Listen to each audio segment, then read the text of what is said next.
We've got a helicopter gunship over the top. We're surrounded by shooting stands. Everything's buzzing and thrashing about, and we're in Las Vegas, so it can only be the SHOT Show, and indeed it is. SHOT Show 2015. Tons of stuff to see. Try and bring you everything that's new. Better get on with it. He's got the best seat in the house. I'm going to have to walk around. Hope you can follow me. We're going for something really compact and dynamic. In fact, there's two of them on this screen right now. First is Tony Belis, he's the main man at Daystate, and the second is the Pulsar, the new Daystate bullpup. All electronic, but the man who really knows about it is going to talk to you now. Over to you, Tony. Thanks, Dale. Compact and bijou is the general term accepted. Yeah. Well, the gun is too. This is a gun we've been working on really for 2006. The first prototypes were made. Didn't do too much until the beginning of 2014, where the project took on really heavily. It's designed as a replacement for the Mark IV. So we started with that premise, and it just happened to go into a bullpup format. It wasn't intended to do a bullpup, it was intended to be a replacement for the Mark IV. So with electronic rifles, you know, it's much easier to move things around than it is on a mechanical rifle. Oh yes, you certainly can make some changes to an electronic system that you can't with the standard. So, yeah, you know, the American market wants short rifles, it wants quiet rifles, it wants high power rifles. So that was on the design specification when we started. The rifle is really a culmination of what we've been doing with electronic rifles for the last 11 years, Tel. 11 years you've been doing these 11 years we've been guns. doing these revolutionary electronic guns that will never catch on. No, they'll never last. Never last, no. So this is now the replacement, and it's the next one in the series. We've taken the opportunity to change just about everything. I mean, there are a few components on there from other guns. The cylinder came off the Wolverine 303. Yeah, I can see that. The quick filler on the front is something we've used for the last 15 years. Nice and chunky. The cover's different, of course, but the filler, you recognise that, your Daystate friends. That's a if it's not broke, don't fix it That's sort exactly of a deal. Right. Very nice system, works very well. So we've got that on there. And what else? Oh, the trigger blade on this model is from the Mark IV, the blade itself. But That's everything else. And we've got an adjustable butt pad, Tony. Yeah, we slipped on that one. You did slip up there because someone's been hassling for one of those for ages. Yeah. But it's not only adjustable up and down; it's left and right. Nice. Swivels across there, doesn't it? Beautiful. Flip her over, mate. Let's see what we got on the other side. On the other side, we have the business end. Yep, I'm liking that face guard there. I hope those of you who didn't like the boil on the bum display on the Mark IV like it being integrated into the stock. Nicely recessed. Yes. Yeah, that is a classy looking piece of kit. I know the opinions will be divided because traditionalists, of which I am slightly one. People are different, but that's the one that makes the world go round. No, I think it's gorgeous. I think it looks absolutely, it's got so much purpose about it. Yes. I really do. I like that intermount. Yes, that looks great. Nice bit of design. We put the curl on the front to finish the style and to stop people getting hooked up on the tree as they walk through the undergrowth. We've got a bubble in there because our experience of bullpup, or my experience of bullpup, indicates that can be an issue. So, you know, with a high scope, if you're a little bit out, it can move the shot across the range. Phantom windage is always a problem. Now, I'm noticing a very strange button that, at first of all, I thought was some sort of trigger safety, but now I know it isn't. Yeah, there's a bit more going on down here. We had a crossbolt safety. I had a little bit of experience with the SA80, and one of the great things on the SA80 was the crossbolt safety, so we've moved that across onto the gun, and so they're both perfectly safe now until I put the safety catch to fire. But what's happened there? Aha, we've got a bit of a laser spot coming about there, I can see. Yes. So that crossbolt safety also activates the laser. That's right. With the gun hot, as they say over there, then the laser comes on. I got you. And what sort of laser have we got there? And it's all integrated, obviously. It's integrated in the fore end. This is a prototype one. The production ones are German made, so very high quality laser. And they're, as they say, in the post, so we should have those ready for the production. And does it run off the same power pack as a rifle? It does. And the power pack's interesting. We've gone through various phases of our power packs over the years, and we did spend probably about 8 years on nickel metal hydride and its successors. But this one has a pack of 6 AA batteries. Wow. But it has a socket in it, plugs into a PP3, a 9-volt battery. Right. So you have multiple choices of what you, the consumer user, puts into the gun. But basically, the battery capacity is almost twice what we have at the moment. And that is how many shots are we looking at? Those thousands. I was going to say it was nearly 10,000 before. So. Well, if you just sat down with a Mark IV and shot it from a fully charged to a flat battery, you get about 7,200. Yeah. Obviously, putting a safety catch on and off, putting it in a case, taking it out. Using a laser and stuff. Yeah, it'll use a bit more, but with the capacity we've got here, and if that wasn't enough, if you put lithium batteries in, you're probably going to get I very rarely shoot more than 7,000 in a go. Very rarely that. Or never. We're slowing down to never. Yeah. So we've got a side lever then. That's a new side lever system. Side lever, ambidextrous side lever. And she flips around. She flips around. You take the cheek piece off, 2 screws, and it rotates. It takes 2 minutes. It's in the handbook. When I write it, that is. Yeah. And you can flip the lever around to the other side. And the stock's ambidextrous, everything's ambidextrous, so the gun's completely ambidextrous. That is super. And you're doing options, aren't you? So we'll swing across to the walnut version. The standard gun, which comes out in April, is coming with a synthetic, the term is ballistic nylon. Ballistic nylon? Ballistic nylon. I was going to say. It's the same stuff that Glock, the polymer that Glock used on it. It's a very tough, it's the same material as this, and we're using that as the stock. However, you can upgrade, or you can have options. You can fit, laminate, or you can use standard walnut, or you can upgrade to a high-grade walnut like this piece. Sounds great. Yeah. Sounds great. When we start this gun in the UK, we're starting with a limited edition run of 200 guns. Oh, well done. And they, not showing it here because we're in the USA, but in the UK you can buy one of the 200. And are the production guns ready to roll? They're starting on them now. Right. To get it in time for this show, here we are in January. Yeah. We've got these ones out of the factory early. Brilliant. That's the reason why we have a pre-production trigger guard on this one, and a production trigger guard to ride about an hour before we put it in the crate on that one.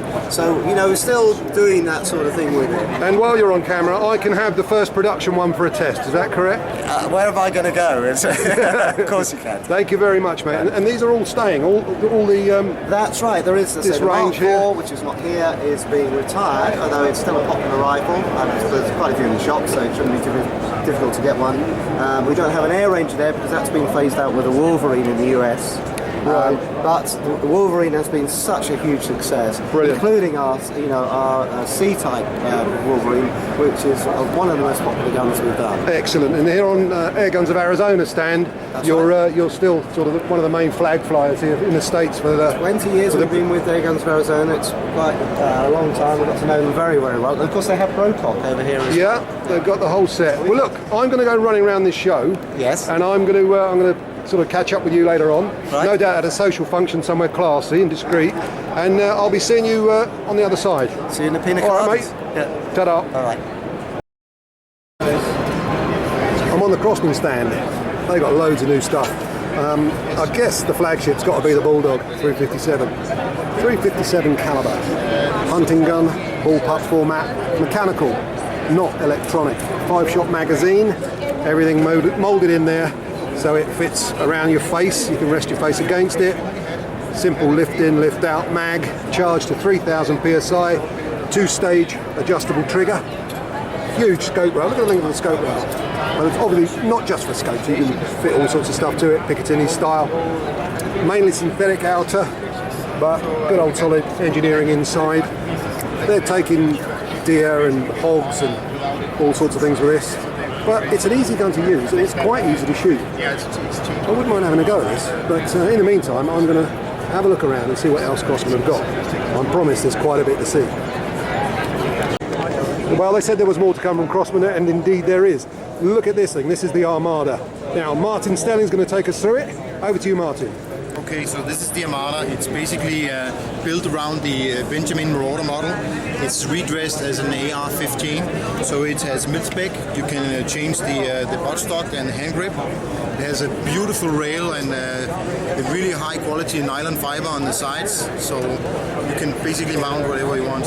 So this is a pre-charged. It's a pre-charged on the AR platform. On the caliber 22, you have an 8-shot clip, and it's 32 foot-pounds of energy. that? As the full power version. Obviously, we will bring it down to the UK specs, which is 12 foot-pounds. Well, that looks very purposeful, and I think our lot will quite like that. And that is definitely coming over to the UK? Yes, it is. We have talked to ASI about it, and they will bring it out. They will love that. Believe me, they will love that. Okay, well, thank you for giving us a snapshot of it. I look forward to testing it. Have you got anything else going for Crossman? Oh yeah, lots of other things. Well, let's go there then, mate. Still on the Crossman stand, and what you'll see here is an old favourite. And this means a bit to me because, yes, they're moving on. Crossman are getting into all sorts of stuff. If I swing round here, you'll see blowback pistols that have never been made before. These are made in America by Crossman. But they haven't forgotten their roots. You see this, as it says on here, that really is an American classic. But they've streamlined it. They made the pump handle a little bit better, a little bit more hand-filling. It's better looking, it's sleek, but it's still the good old Crossman pump-up pistol that we know and love. And I'm pleased that they're moving on. I'm pleased that they're going up in quality and performance. But I'm also pleased that they're not forgetting their roots. It was pistols like this that sort of made the name, and they're sticking with it. They're not abandoning it, and they're just making it better. Great idea. They're serious players. They know it now. Everyone knows it now. Here we've got rifles, Shockwave, Steel Eagle and Golden Eagle, all built around the nitro piston concept. Different price points, different specs, and once again Martin will take us through anyone he likes. Oh, actually, Martin, I really like the look of that Golden Eagle. So, okay, this is what's that about? A very special gun, and it's designed by Eva Shockey, which is a famous hunter, or the daughter of a very famous hunter, Jim Shockey, and she's actually sitting right there signing at the moment. I can see that's her. A different story. And how so this lovely gun she comes with a soft touch here, and there's this kind of spectacular design, like a real rifle. It's a built in US. It's a Nitro Piston 2, so it's an improved piston compared to the first generation of Nitro pistons. So it has more power, it's more silent and easier to cock. So the nitro piston itself has come on, as well as the rifles it powers. Yes, and it comes with a bull barrel that silences obviously the. Well, it's certainly looking good. I know she's a very, very effective hunter, and she takes the business extremely seriously, and she's got a global following now, and she's put her name to that. This is the one that she uses. That's fantastic. You really got some stuff going on, mate. Yeah. And what I really like is it's coming to the UK, so we'll catch up with the test. This is the Caliber 177. Okay. So we got 177. You obviously do 2.2. Different design there. Take this. Yes, please. So this is the Caliber 22, and it's called the Steel Eagle. So you can say that's the bigger brother of the other one. Has similar system, Nitro Piston 2, Caliber 22. Difference is Picatinny rail, and obviously the stock, different colors, but also the soft touch. Big on synthetics now. I notice virtually the whole of the US is. They tell me now it's 80% synthetic stock rifles. Yes. So if anyone says that synthetic stocks don't sort of float the boat of the hunter, then it's wrong. This is now the age of the synthetic stock, no doubt about it. Well, look, thank you very much, Martin, and you're an actual star, sir. He loves appearing on camera, as you can see, but this brand really has now moved into the big league. It was always big in terms of size, but now it's big in terms of performance as well, and they're coming to the UK. Can't wait to test them. Here we are at ATN, and they got some good stuff. My goodness, these are the thermal sights. I can't wait to have a go at one of these. You'll have seen it in the recent edition of Airgun World. I was testing the X sight. Well, this is the entire stand here, including some lovely technicians. Moving on. There's the X sight platform, but this is a big company. This is a company that's coming on, and we've been discussing some products that are definitely coming in, and we're definitely going to get a hold of them. And I really do hope that will include one of those thermal jobs. These are fascinating. When you watch these screens all day long, you could just spend the whole time seeing what goes on these. But in the meantime, I'd best move on. Sometimes the best ideas are the simplest. What do you reckon that is then? Look. It's a dryer, a boot dryer. You can plug it in to your car lighter, or it goes in the mains, but it's a bit more than that. It actually convects via these fins at the back. See these fins here? It convects the air up and out. So this gets hot, this gets hot. As you can see, it slips in the boot superbly. You get a little converter there, a little sort of transformer bag, and this retails over here for equivalent of about 35-40 quid, and it will save your very expensive hunting boots. Dries them out properly, doesn't ruin them, and put it in there for half an hour, you've got lovely dry feet again. See, clever little idea. Wonder if it will come to the UK or not, I don't know, but I liked it and I think I might snaffle one. I always bring you a bonkers vehicle, and I think this is possibly the most bonkers one of all.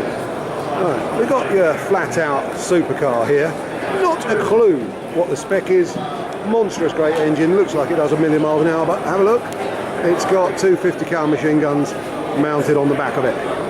Now this is obviously a demo unit, and I don't think it's for serious use, but it does look the part. It really does look the part. But yeah, demonstrating flashlights or something, I think. What a gorgeous looking thing. Only in America, chaps. There she goes. Night Sight always do it well here, and they got some new stuff, mainly concerning video capture, but they've also gone for the camo finish here. I'm with one of the main men.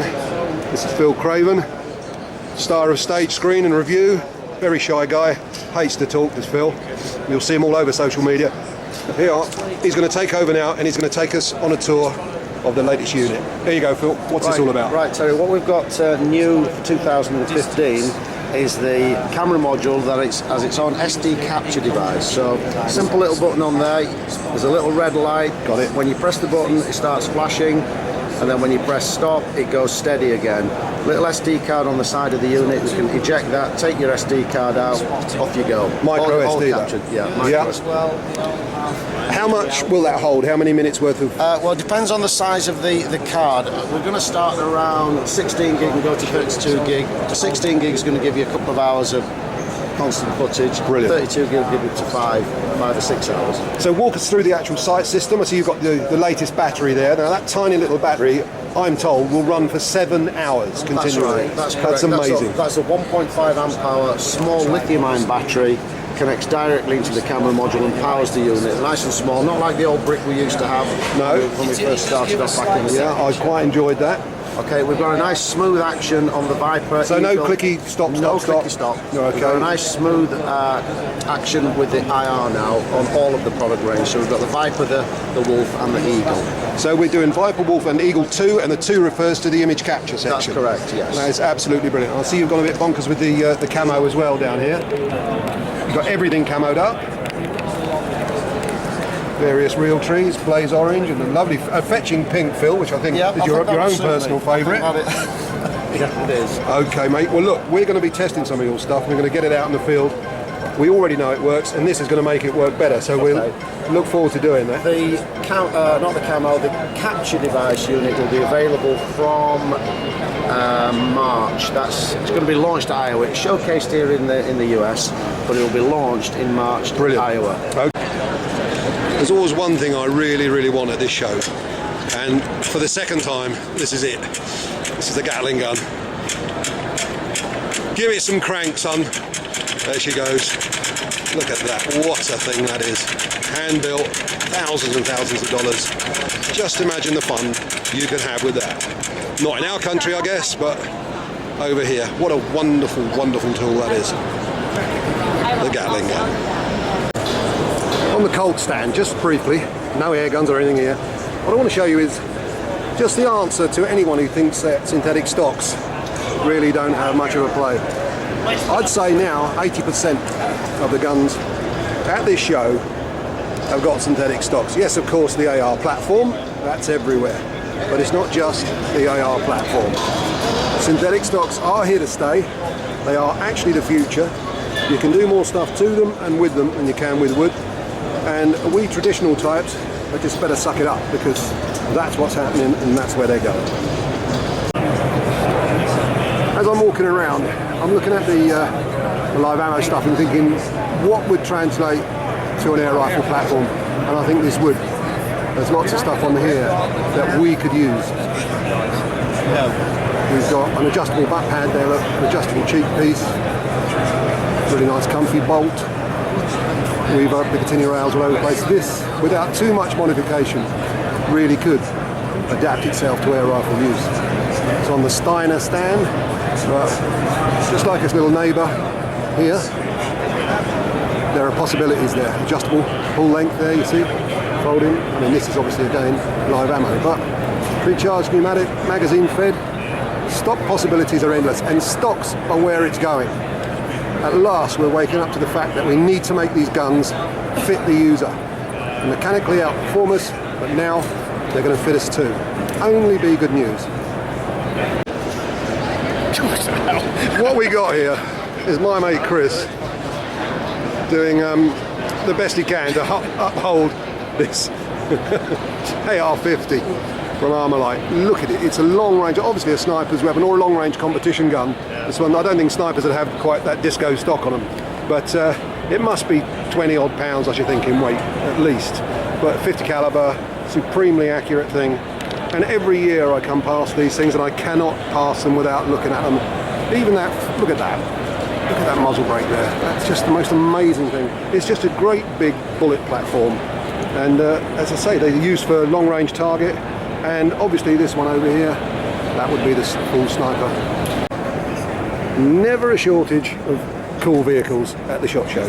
This is the Yamaha Viking 6. 6-seater, go anywhere, super knobbly tyres, nice and comfortable, roll bars everywhere. Automatic gearbox, padded bars that you can hold on to and will stop you smashing all your bits when you go crashing through walls and things. They've got impact panels here to stop things flying at you. It does have a military application as well, and you can put 250 dead rabbits in the back should you want to take it around your permissions. And I'm told that the whole thing has been designed so that at the end of the day it can be jet washed out and you remove all unwanted fluids. That's what they said. Yeah, I can imagine if you push this to its limit there would be plenty of unwanted fluids flopping about inside here, but whatever happens you can clean it all up. It's a cool bit of kit. Yamaha power, petrol engine, maybe a V6, I don't know, but it's got everything you want to have on it, and it costs about 20 grand English. Yeah, I can see myself in one of these. Here we go for the hide hunter who wants it all done for him. The Crush Enforcer blind, pop-up hide, 15 bits of twig, stick it in it, it all bundles down into a carryable roll, believe it or not, and they reckon you can deploy this in about 3 minutes. There's the item without any foliage, but it's that foliage that makes it. That really does break it all up, and this is in like an English oak as well, so come the autumn that would be plonked in a headland somewhere or under a tree. Well, you could practically kip in that, I should think, but it's got netted blinds on it, just pull those back. Yeah, that's the hide shooter who likes a bit of comfort.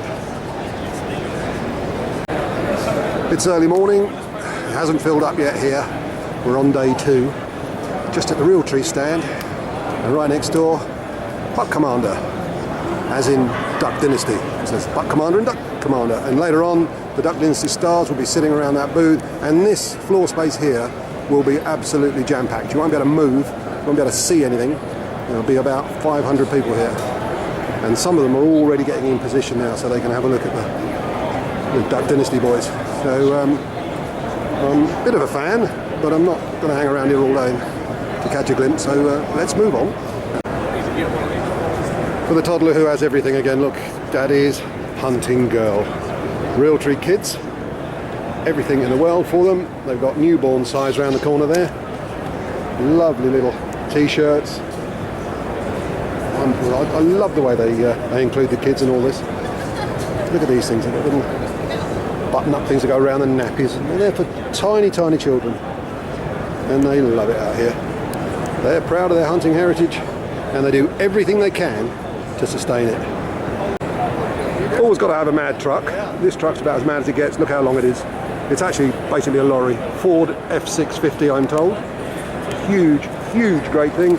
Look at the amount of fuel it'll take, and there's one of those on the other side as well. More technology in the mirror than most cars have got. Worth, just learned, it's just about 20 grand more than my house, so I can't see me going home in one of these. But if I had to plump for one of them at the show, so far, this is it. I love how the black fades into Realtree at the back end. They've just given us some beef jerky, which I love. So Feed Your Wild side, they've already lived up to that one. Yeah, that's a fantastic piece of kit. It really is. Sleeper cabs and track vision technology on the top. What a wonderful, wonderful piece of technology. That turns a few heads. Meanwhile, amid all the new technology and bonkers rifles, the little Stoker just carries on doing what it was doing last year and the year before. This is the Quiet Revolution stuff. These sell thousands in the UK, and they're doing the same over here. That's your basic spring piston, synthetic stock, built-in cocking grip, nothing fancy, just robust. They sell for about 200 quid, and they do what they're supposed to do, and they turn people off. Yeah, so everybody else is getting on with higher and higher tech, and good luck to them. But there's still the place with a robust and simple spring. And these are doing a storm over here. Here in the German pavilion, right in the centre of it, Schmidt & Bender, maker of superb scopes. And here is the Field Target. This one's a prototype, but this is more or less the finished article. 12.5 to 50 times 56, which for those that don't know, means it's got a magnification range of 12.5 to 50 times, and the front or objective lens is 56mm diameter. Pure Field Target. This is a range defining instrument, and very good it is too. It's got that huge wheel on the side, that'll have all the range markers on it, and the bigger the wheel, the further the divisions, especially at longer range. You've got that wonderful little eye, that little indicator, that number marker at the back with a spirit level on it, so that you'll get rid of any problems with cant. I've been messing around with the focus, it's as smooth as it can be. The turrets are super, super precise. This is a proper laboratory instrument, it really is. Beautiful clicks. People as sad as us who get turned on by how well things click and smooth around. This is the ultimate scope, it really is. Beautifully smooth. We've got illuminated reticles, little battery compartment there. I even like that mount system, look at that, that is pretty solid. My colleague nearly dropped it there, and that would have been a little bit embarrassing because this is going to retail at $3,900 and a bit more, so you're looking at over 3 grand UK. But if you want it bad enough, then I guess you'll pay it. It is a fantastic looking thing, it really is. Always calling at the Air Force stand, they've always got something to impress us. This is the Texan, 45 caliber, hundreds of foot-pounds, 100-yard range. Here's what happens to the bullet on the left when it hits a steel plate at 100 yards. This is not a 10-yard shot, this is at 100 yards. This thing is a single shot. You've got a cantilever, articulated cocking and loading lever there, and out of that 3,000 PSI charge of that cylinder, you'll get 3 full power shots. But I would think you could get the job done in fewer than that. That's not a lot of air, actually, for the sort of power we're talking about here. It only weighs 7.5 pounds. It's going to be affordable. It's built on the Air Force or stealth frame, so you know it's going to be reliable. This thing's going to catch on. Whether it'll come over or not, we don't know. But if it does, we'll be there to see it. The Air Force Texan. Remember where you saw it. Here's a bit of a special Harley, commissioned by the NRA from Orange County Choppers. You've seen the television series? Well, this is what they make. And isn't that fantastic? Look at that. Look at the 50 caliber bullets in the spokes and on the foot pegs there. Everything polished chrome all over the place. Not so extreme as some of them are. Nicely subdued sort of matte and silk paint. Overall, absolutely gorgeous. You don't do shot without doing camo, and I'm not going to do camo without showing you the synthetic stock Coyote. been a massive hit for Gamo, first pre-charged ever. 8 or 9 o'clock at night. Here's one with an adjustable stock. 7 in the morning. Adjustable cheek piece, fully synthetic stock, all the usual 10-shot mag, bolt action, excellent barrel, very affordable, easy grip sections.